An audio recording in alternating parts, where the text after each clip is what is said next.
Untuk bisnis plan koperasi serba usaha, ini yang versi dagang dan simpan pinjam. Kurang lebih ini adalah tampilannya jika data-datanya sudah diisi, asumsi usaha sudah diisi, kemudian rencana keanggotaan, simpanan, dan lain-lain juga sudah diisi, sehingga akan menghasilkan angka seperti ini. Jika kita lihat di analisa kelayakan usaha juga sudah muncul angka-angkanya, kemudian di permodalan juga nanti sudah akan muncul angka-angkanya, dan bisa dipakai sebagai referensi untuk menentukan modal di awal, termasuk juga menentukan berapa nilai simpanan dan lain-lain. Ya, saya akan mulai dari pengisian data awalnya dahulu ya, untuk membuatnya menjadi seperti ini. Jadi saya akan mulai dari aplikasi kosongnya terlebih dahulu. Oke, ini aplikasi kosongnya. Yang perlu dilakukan pertama kali adalah mengisikan data usaha. Jadi di sini saya tulis Koperasi Mantap Jaya, unit usahanya KSU dagang dan simpan pinjam. Produk utamanya dagang dan simpan pinjam. Selebihnya ini opsional. Yang di bawah ini opsional. Setelah itu kita bisa mulai mengisikan pembagian SHU untuk masing-masing kategori. Ya, kategori utamanya biasanya adalah simpanan, kemudian usahanya simpan pinjam dan dagang. Yang di bawah ini bisa diganti penamaannya jika ada kategori lain yang perlu dimasukkan, bisa juga diisi 0. Kita akan mulai dari awal, misalnya berdasarkan simpanan pokok, kita tentukan 20%, simpan pinjam 20%, dagang 20%. Nah, kemudian jika ada pengembangan usaha, misalnya dialokasikan 5%, dana pengurus juga misalnya dialokasikan 5%, karyawan anggap saja misalnya 0, jadi ini bisa diganti penamanya atau bisa diisi 0 saja ya, karena ini tidak akan muncul di laporan, tapi akan muncul sebagai referensi untuk, jadi kalau kita misalnya masuk ke bagian sisa hasil usaha, akan muncul di sini untuk perhitungan pembagian hasil usahanya berapa. Ini angkanya masih seperti ini karena memang belum diisi tadi asumsi usahanya. Ya, kita kembali ke data usaha, dana sosial anggap saja 0, kemudian alokasi dana cadangan 20%. Nah, kemudian ini pemilik modal penyertaan kalau memang misalnya ada dana dari pihak lain atau private investor ataupun lain-lain yang ingin investasi. Ini perlu dialokasikan di sini. Ya, sehingga totalnya 100%. Ya, ini 100%. Ya, bisa dirubah-rubah tadi, bisa diganti penamaannya. Ya. Oke, kemudian di sini ada tanggal awal perhitungan usaha. Ini bisa tidak diisi dulu, tapi bisa dipilih dulu di sini yang bulan 1, bulan 2. Ini pengaruhnya di laporan. Jadi kalau kita lihat di laporan, misalnya laba rugi, proyeksi bulanan, ini munculnya bulan 1, bulan 2, dan seterusnya.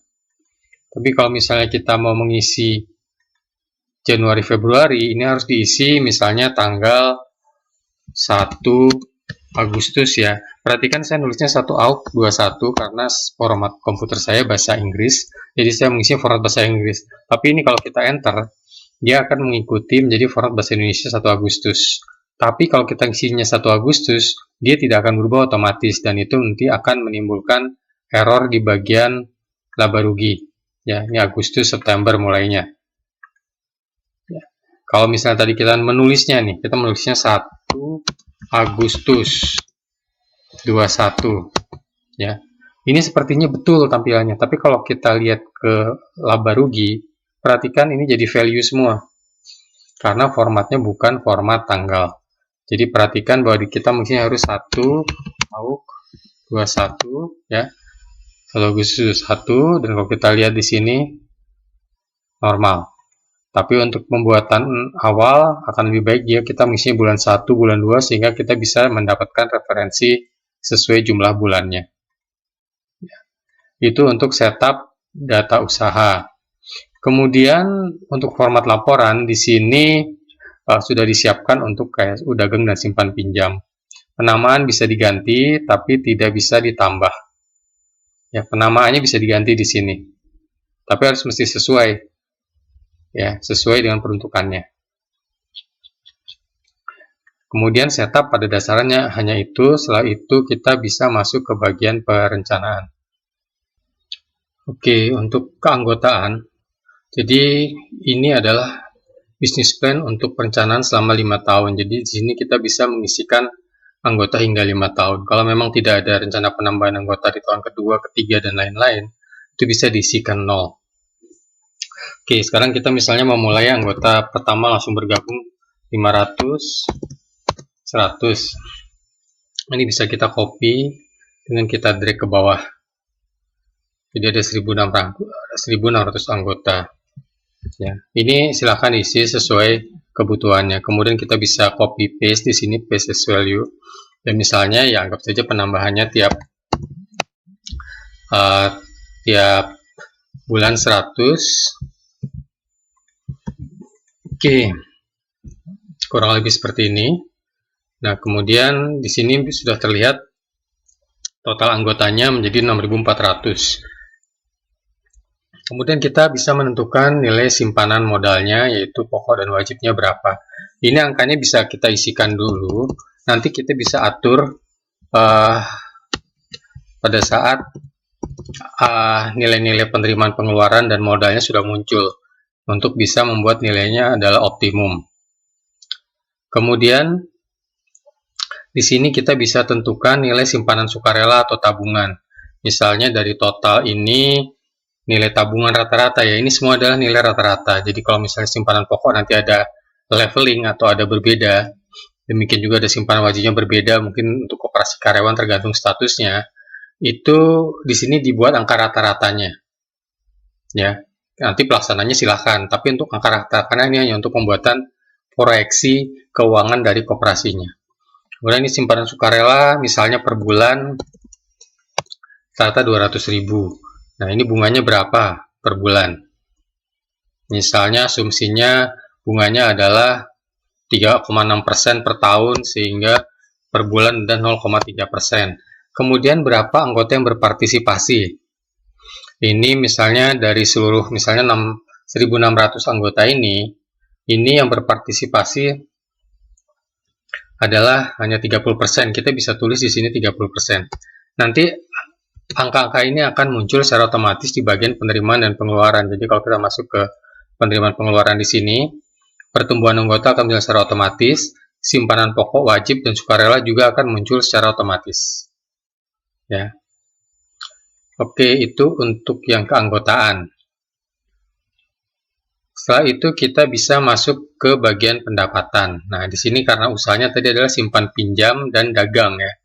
Di sini sama seperti yang tabungan tadi atau sukarela. Di sini kita bisa tentukan nilai pinjaman rata-ratanya berapa. Misalnya 3 juta. Kemudian bunganya per tahun. Mau ditetapkan berapa bunga per tahun? Misalnya per tahun adalah 6%. Kemudian tenornya berapa bulan? Rata-rata 12 bulan ya. Jadi lepas dari bahwa nanti di penawarannya nilai pinjaman bisa bervariasi, bunganya bisa bervariasi, kemudian tenornya juga bisa bervariasi. Adapun yang ditetapkan di sini adalah bunga, perhitungan bunga secara flat. Jadi bukan efektif, bukan menurun. So, kalau saya mau efektif atau menurun bagaimana? Efektif dan menurun itu pendapatan bunganya besar di depan ya. Kemudian nilai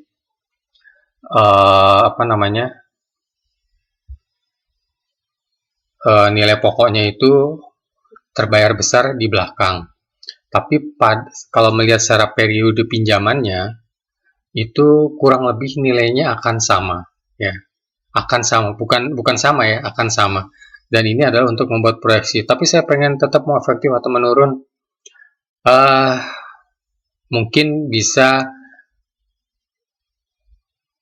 menggunakan yang file laporannya ya untuk membuat bisnis plan-nya, karena agak sedikit rumit di sini untuk membuat efektif dan menurun itu masuk di dalam pilihan di sini. Mungkin kedepannya akan dibuat, tapi untuk yang ini belum ada. Ya. Oke, kita misalnya terapkan biaya admin 10.000. Kemudian partisipasi anggotanya, misalnya dari tadi 1.600 yang melakukan pinjaman berapa? Misalnya 800 berarti 50%. Nah, di sini partisipasi anggota 50%. Kemudian usaha dagang, misalnya apa? Ini dagang bisa macam-macam ya. Jadi ada 1, 2, 3, 4, 5. Kita bisa isikan namanya di sini. Ini misal satu minimarket. Kedua misalnya anggap aja jual beli motor bekas ya. Ini bisa macam-macam. Atau lain-lainnya bisa dimasukkan di sini. Kemudian jumlah unit, misalnya minimarket sebulan sehari ada transaksi nggak usah banyak-banyak, 20 unit. 20 kalau sebulan berarti 600 unit ya, lepas dari berapa anggotanya ya.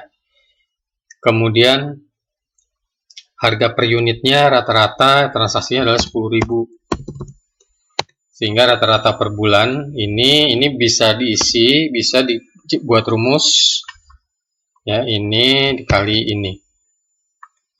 Kalaupun tidak hafal rata-rata jumlahnya atau harga per unit, kita bisa misalnya tadi, oke, saya mau langsung rata-rata per bulannya bisa dimasukkan di sini, jual beli motor bekas rata-rata 24 juta, itu bisa langsung di sini, isikan di sini.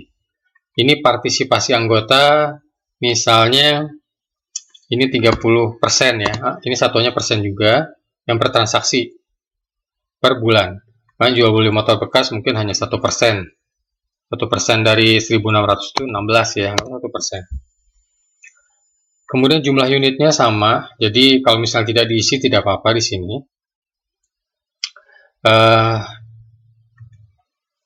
Kita langsung saja masuk ke rata-rata per bulannya. HPP-nya misalnya minimarket 4 juta.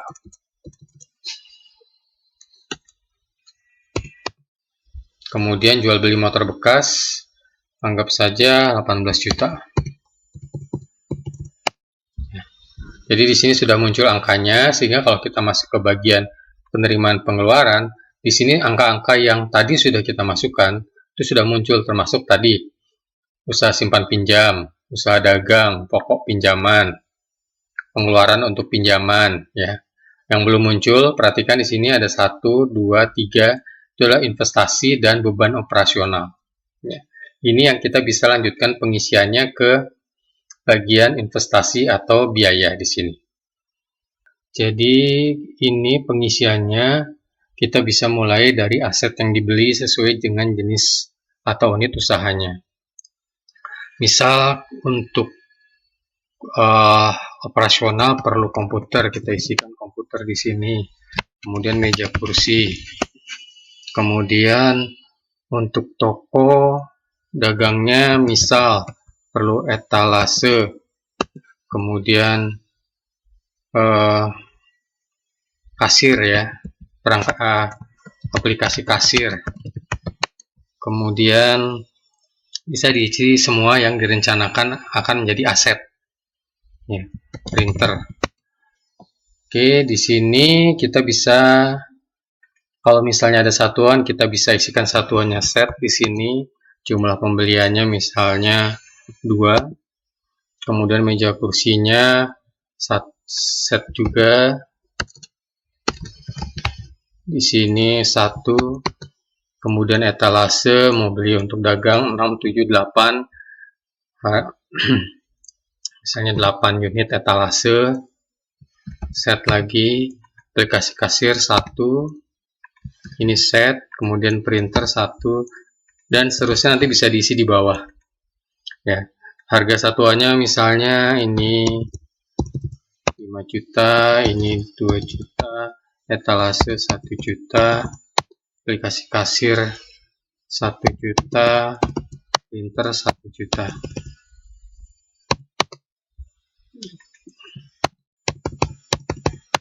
Oke. Di sini bisa diisi pembelian, misalnya dianggap semua dilakukan di bulan pertama.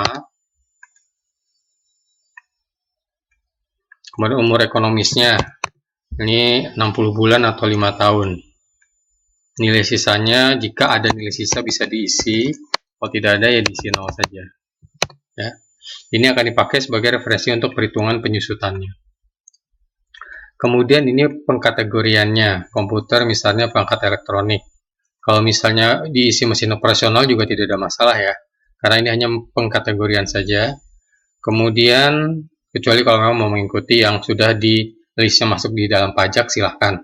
Tapi kalau hanya untuk rencana bisnis plan, bisa diisi yang Bapak, Ibu, atau teman-teman anggap paling sesuai. Ini misal furniture, karena nama-nama ini juga bisa diganti ya. Penamaannya bisa diganti di format laporan keuangan. Talase, aplikasi kasir, printer, ya. Oke. Setelah itu ini aset. Aset itu ada penyusutannya. Ada investasi yang non aset atau dianggap sebagai modal kerja. Kalau misalnya kita sewa ruko atau sewa kios ya untuk usaha dagangnya tadi. Kecuali memang ada tempat yang dipinjamkan dari perusahaannya atau dari Pemda, itu tidak ada masalah. Tapi kalau memang ada biaya yang dikeluarkan di depan, tidak bayar bulanan, misalnya ini kios sewa selama 1 tahun dan harganya per bulan sewanya 500.000, sehingga per tahun sewanya 6 juta ya, bayar 1 tahun di depan. Ini bisa diisi, bisa tidak diisi ya. Jadi bisa diisi harga satuan langsung, nanti akan dikalikan 1 secara otomatis. Nah, kemudian di sini misalnya sewa mulai bulan ke-1. Periode penyewaan adalah 12 bulan. Di sini bisa pilih nama kategori yang sesuai sewa tempat. Dan di sini ini masuk ke alokasi unit usaha dagang. Oh ya, tadi di atas kelupaan. Ini alokasinya misalnya dagang ya. Sorry, ini simpan pinjam. Atau ini bisa diisi pusat, misalnya 2 komputer untuk pusat, nggak ada masalah ya. Di sini kemudian furniture ini untuk simpan pinjam atau untuk pusat, furniture yang ini untuk dagang, kasir untuk dagang, printer untuk pusat ya. Ini misalnya. Jadi kalau misalnya ini bisa dipakai dagang atau aset ini bisa dipakai dagang atau dipakai simpan pinjam, bisa dimasukkan ke pusat. Demikian juga tadi ini sudah, kemudian untuk biaya tetapnya atau biaya operasional yang berjalan bulanan dan dibayarkan setiap bulan. Misalnya karyawan.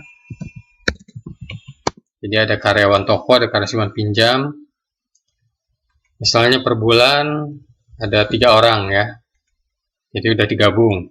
Satuannya orang dan misalnya bayarnya 1 juta. Kemudian pengurus, kalau misalnya akan digaji juga orang ya, jadi pengurus bisa digaji atau bisa mengambil alokasi dari SAU yang sudah ditentukan di depan tadi. Pengurus ada 2 orang dan misalnya 1,5 juta. Kemudian listrik, air, internet ya, ATK. Nah, di sini misalnya langsung saja listrik misalnya per bulan 500.000, air 100.000, internet 200.000, ATK misalnya 200.000 juga ya. Jadi silakan diisi sesuai asumsi Bapak dan Ibu sekalian. Hanya jangan lupa di sini kategorinya untuk dipilih.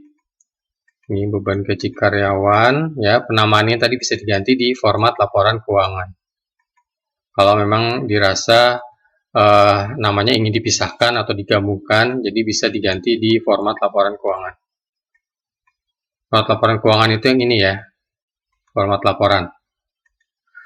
Oke, balik ke investasi biaya. Jangan lupa di sini kalau misalnya mau alokasinya pusat semua, tinggal diisi pusat. Ini saya cuma mempermudah saja pusat. Ya, kalau memang karyawannya mau dibagi, ditulis saja karyawan 3 orang di sini dagang. Kemudian nanti ada karyawan lagi 2 orang simpan pinjam dan seterusnya. Ya, biar ada bayangan, saya pisahkan saja langsung di sini. Ini saya copy ke bawah. Ya, ini juga bisa di copy ke bawah. Ya. Di sini saya tulis karyawan lagi. Nah, cuma di sini saya pisahkan. Di sini tadi 2, di sini 1, ini 1 juta.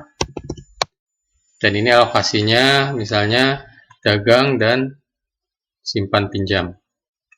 Ya, bisa seperti ini.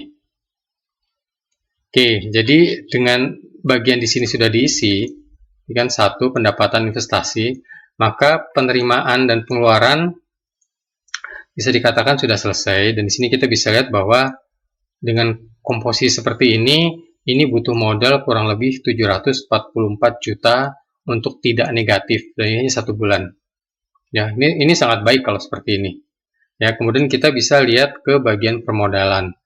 Nah, jadi yang kita lihat di sini, ini dari angka 744, ini masih kekurangan 569, karena hanya di cover oleh simpanan pokok dan wajib senilai 175 juta. Ya, coba kita kembali lagi ke penerimaan pengeluaran. Ya.